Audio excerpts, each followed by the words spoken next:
បាទបងប្អូនទាំងអស់គ្នាថ្ងៃនេះសូមមករំលឹកកាលពីកុមារភាពបន្តិចណាជាមួយនឹងបាទដើមឈើហូបផ្លែមួយប្រភេទនេះដែលបងប្អូនខ្មែរយើងគាត់តែងតែដាំនៅតាមប្រទេសណា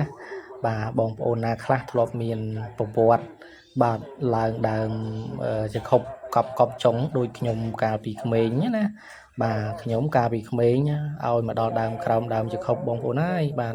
គឺងើយមើលលើសឹងតែបាក់កឲ្យតែមានទុំមានអីគឺឡើងកប់ចុងតែម្ដងណាព្រោះកាយនៅពីក្មេងយើងវាទៀបវាខ្លីអីចឹងណាបងប្អូនអញ្ចឹងឈោងបេះវាអត់ដល់អញ្ចឹងទាល់តែឡើង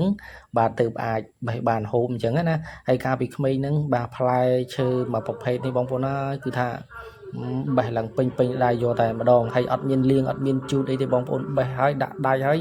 គឺបាទអកយកទៅពីយកអត់មានដឹងថា